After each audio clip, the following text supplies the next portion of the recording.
Salut à tous, nous voilà, on est de retour.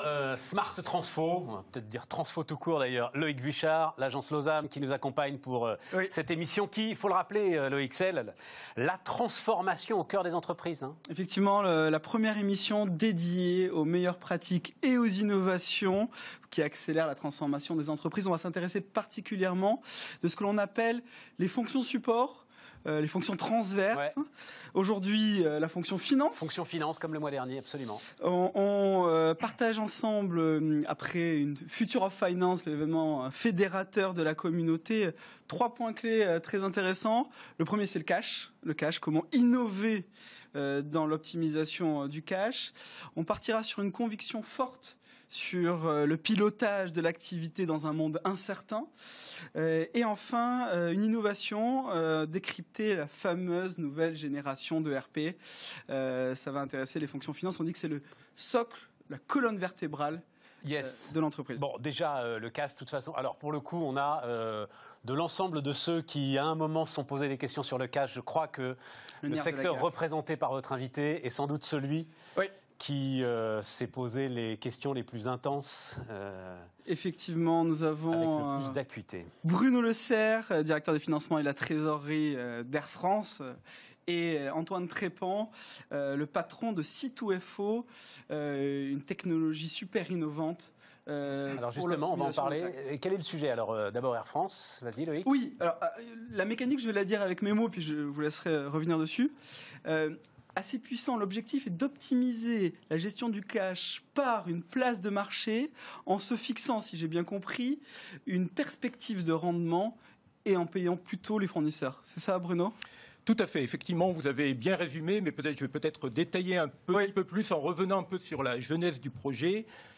Effectivement, notre souci chez Air France, en dépit d'une situation qui, effectivement, dans ce contexte de crise, est particulièrement complexe, est que néanmoins, et ceci depuis plusieurs mois, nous sommes confrontés à une situation de taux d'intérêt négatif, tout en ayant néanmoins une situation de trésorerie relativement généreuse et qui représentait un défi, en fait, pour le trésorier qui souhaitait rentabiliser sa trésorerie.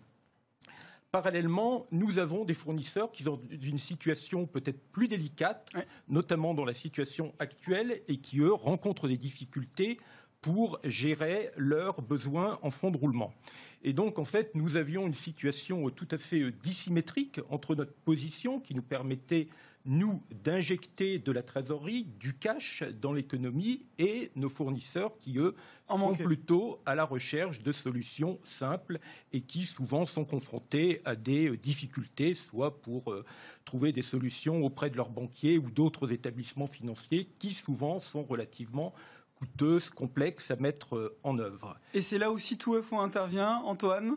Un mot sur C2FO et la technologie qui a permis de répondre à cet objectif. J'avais presque envie de te laisser la parole parce que j'ai trouvé que ton synopsis d'entrée... Oui, mais sauf que moi, j'avais rien compris. Alors que là, j'ai un peu plus compris, en fait. Donc, allez-y. Bien entendu, non. Donc, C2FO, l'acronyme qui fait très guerre des étoiles, ça j'en conviens, a une signification. Il s'agit de Collaborative Cash Flow Optimization. L'idée étant d'optimiser donc les flux de trésorerie entre un acheteur, dans ce qu'apprécie Air France, et son écosystème de fournisseurs à des taux qui sont mutuellement avantageux. Donc pour faire très simple, je suis une société de nettoyage et mon mandat vis-à-vis d'Air France, ma prestation est de nettoyer les avions d'Air France lorsque ceux-ci se posent en escale avant qu'ils repartent pour Roissy.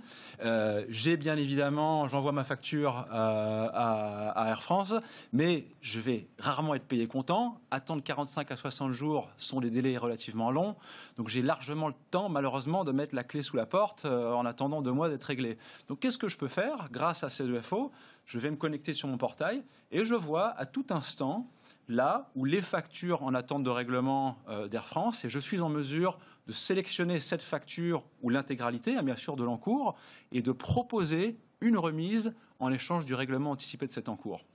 C'est là que la différence est tout à fait clé. Antoine, là, le sujet, il est encore plus incroyable, si j'ai bien compris. Parce que je découvre tout à coup une vertu supplémentaire au taux négatif. C'est-à-dire que là, en plus, Le délai de paiement classique, finalement, c'est parfois de l'intérêt du client que de régler le plus tard possible. Mais là, en plus, le cash, en fait, il vous brûle les doigts dans une situation où il y a déjà énormément de choses qui brûlent les doigts de l'ensemble des équipes finances d'Air France. C'est ça le sujet, en plus. Absolument, absolument. Et c'est presque une situation un peu paradoxale. Ah oui, mais super intéressant. Effectivement, dans un monde, je dirais, un peu normal et traditionnel, les gens, et notamment notre direction des achats, a tendance à repousser au maximum le paiement des fournisseurs. Et non, pas celle d'Air France, parce qu'elle est exemplaire en toutes circonstances. Absolument, absolument. Voilà. Mais néanmoins, dans cette situation de crise que nous connaissons, c'est vrai que nous aussi, naturellement, nous avons eu tendance à un certain moment à faire attention et nous continuons à préserver toutes nos sorties de trésorerie.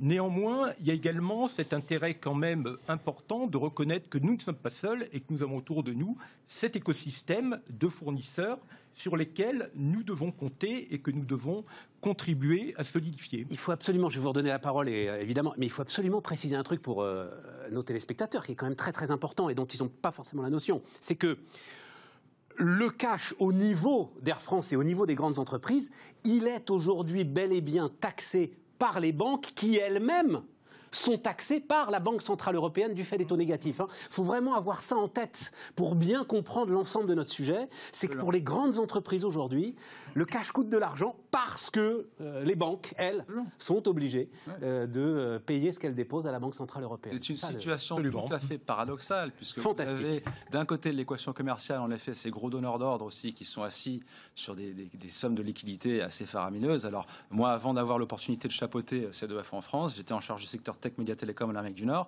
et on a des grosses sociétés tech, donc des GAFA qui siphonnent véritablement la liquidité du monde. Et de l'autre côté, vous avez les partenaires de ces grands groupes qui peinent à accéder à la trésorerie à des taux qui ont du sens. Donc l'idée d'un programme comme celui-ci, c'est encore une fois de déverrouiller ce cash, de le faire circuler en créant une situation véritablement gagnante-gagnante où chacun optimise donc son cash à des taux qui sont mutuellement... Mais rentrons dans le détail justement par rapport à ces partenaires, ces fournisseurs que tu évoques. Est-ce qu'ils ne se voient pas là imposer un taux important sous contrainte d'un délai de paiement qu'ils souhaitent et qui engage leur survie? Comment fonctionne le deal sur le taux d'intérêt? Non, absolument pas. En fait, c'est également la force et l'avantage et la beauté de ce concept, c'est qu'aucun des partenaires, le fournisseur ou le client, n'est forcé de faire quoi que ce soit. La seule chose que nous faisons, nous, c'est que nous postons sur la plateforme les factures pour lesquelles nous sommes prêts à accepter un paiement anticipé.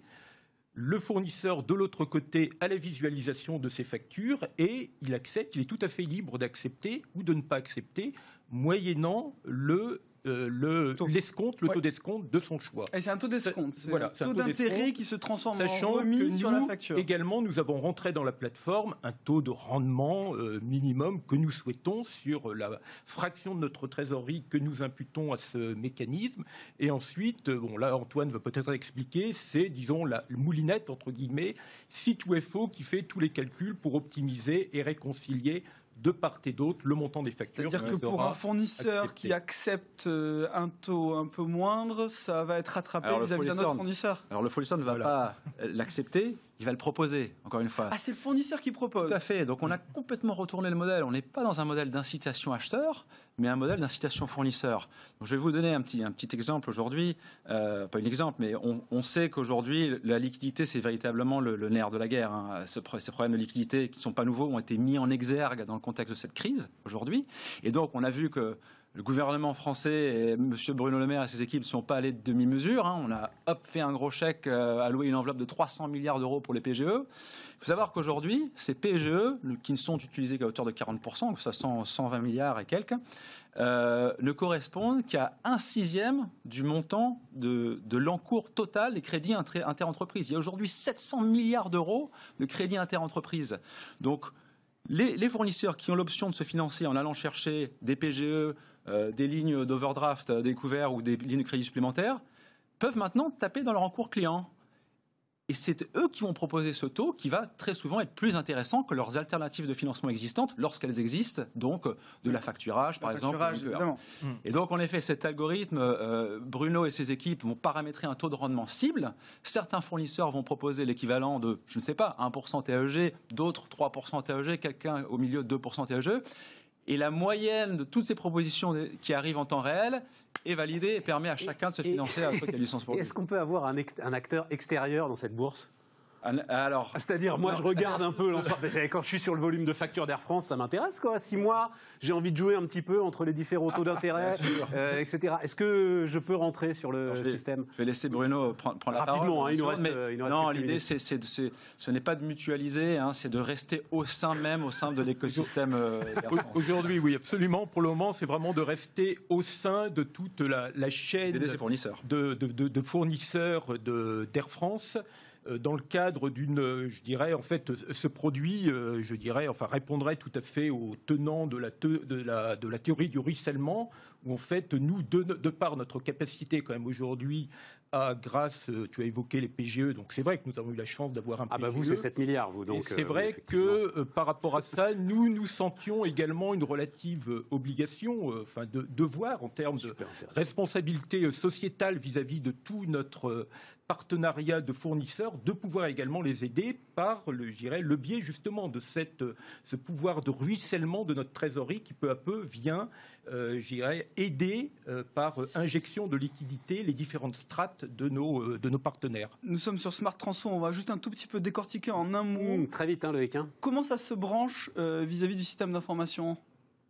Je dirais très simplement. Très simplement, les développements ont été relativement courts. On a fait ça en l'espace de... Ça se branche à l'ERP directement ? Ça se branche directement sur l'ERP. Ouais. Donc notre ERP... Alors, il ne s'agit pas d'une intégration. C'est un simple échange de fichiers plats. On va tout simplement chacun extraire un fichier d'aide fournisseur, le déposer dans notre environnement de marché. Les propositions d'escompte arrivent, l'algorithme fait sa petite cuisine et après on réactualise l'ERP derrière. Donc ça se fait tous les jours, comme ça, en temps réel. Voilà. Et en fait, C2FO est vraiment l'intermédiaire qui permet aux partenaires de dialoguer. Mais sinon, pour le reste, je reste totalement en face de mes fournisseurs, notamment en termes de virement de trésorerie. Ensuite, c'est le mécanisme naturel de paiement. Oui, et puis la loi continue à s'appliquer, c'est-à-dire que ça n'exonère pas de payer à la fin ses fournisseurs en temps et en heure. Pas un partenaire qui vient s'interposer au niveau des flux. Mais je pense que c'est un point très important. Mais vraiment quelques secondes. L'idée, c'est qu'on recentre la relation acheteur-fournisseur en son cœur. Tout à fait. Et dernier point, la possibilité aussi, à travers d'un mécanisme d'impermutation qui intègre la solution, de faire venir un tiers financier, le cas où la trésorerie d'Air France s'assécherait ou on ne peut plus l'utiliser pour X raisons. Et ça, c'est le cash, le nerf de la guerre pour lancer cette activité avec l'innovation. Et j'insiste, les taux négatifs, ça change tout. On a là tout à coup cet outil qui est quand même... Enfin, cette aberration financière, on va le dire comme ça, les taux négatifs, tout à coup prennent un sens. C'est effectivement ce qui a été l'élément déclencheur pour nous, dans le cadre d'une démarche qui au début était peut-être un peu égoïste, tournée uniquement vers la trésorerie et qui finalement est devenue beaucoup plus altruiste, tournée vers l'ensemble de nos partenaires. Merci Bruno, merci Antoine. Merci à vous. Non, vraiment passionnant tout ça. La deuxième partie de Smart Transfo, les amis, tout de suite.